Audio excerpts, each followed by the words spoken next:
দেখতে দেখতে এই পচা গরম চলে এলো, আর এই পচা গরমের মধ্যে নিজের ব্রাইডের মেকআপকে কি করে টিকিয়ে রাখবে সেই চিন্তায় মাথা ফাটছে।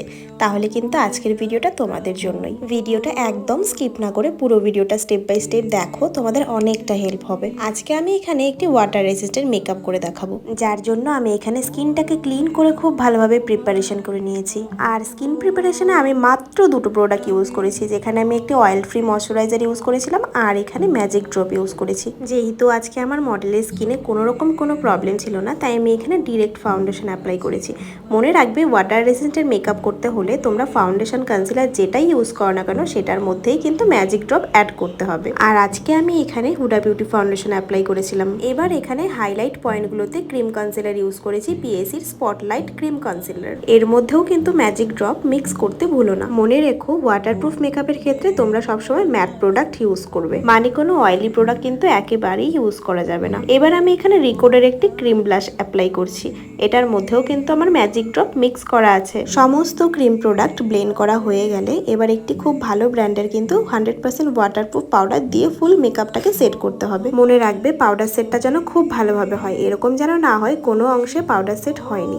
পাউডার সেট খুব ভালোভাবে হয়ে গেলে এক্সট্রা পাউডারটাকে পাউডার ব্রাশ দিয়ে ঝেড়ে নেবে, দেন কিন্তু তোমরা ওয়াটার স্প্রে করবে। ওয়াটারপ্রুফ মেকআপের ক্ষেত্রে কিন্তু মেকআপটাকে কিন্তু ওয়াটার দিয়েই সেট করতে হয়।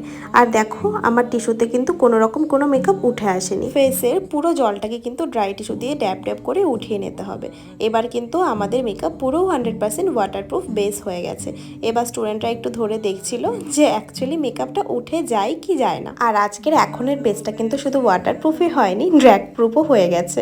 এখনো কিন্তু মেকআপ শেষ হয়নি, এখনো কিন্তু ফাইনাল টাচ আপ দেওয়া বাকি আছে। এখন আস্তে আস্তে পাউডার প্রোডাক্টগুলো ইউজ করব, যেরকম powder contour, powder blush, powder highlighter, এগুলো। হাইলাইটার অ্যাপ্লাই করা হয়ে গেলে এবার আমি এখানে ফরএভার 52 একটি ফিক্সার দিয়ে ফুল মেকআপটাকে কিন্তু সেট করেছি। এবার চলে আসি আই মেকআপে। আজকে যখন আই মেকআপ করছিলাম তখন আমার একদমই মাথায় ছিল না বা কোনো প্ল্যানও করিনি যে কীরকম আই মেকআপ করব।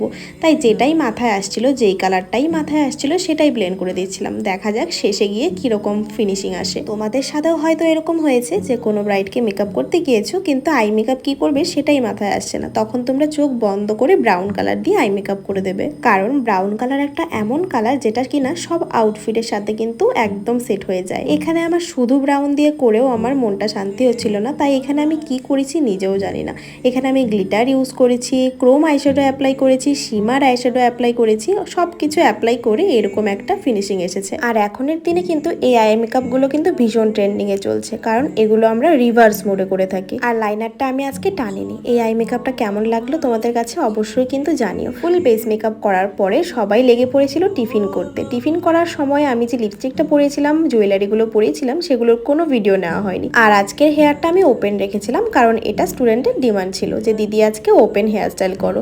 আর এই হলো আজকের ফাইনাল লুক। আশা করি তোমাদের এই লুকটি খুব ভালো লেগেছে। এরকম একটি লুক কিন্তু তোমরা তোমাদের রিসেপশনে ক্যারি করতেই পারো, এতে কিন্তু তোমাদেরকে সবার তুলনায় একটু ইউনিক লাগবে দেখতে। আর এরকম লুক পেতে হলে কিন্তু তোমাদের শাড়ি জুয়েলারির ওপর ফোকাস রাখতে হবে, তবেই কিন্তু টোটাল আউটপুটটা খুব সুন্দর আসবে। কারণ একটা ভালো লুক কিন্তু শুধু মেকআপের ওপর ডিপেন্ড করে না, সব কিছুর ওপর ডিপেন্ড করে।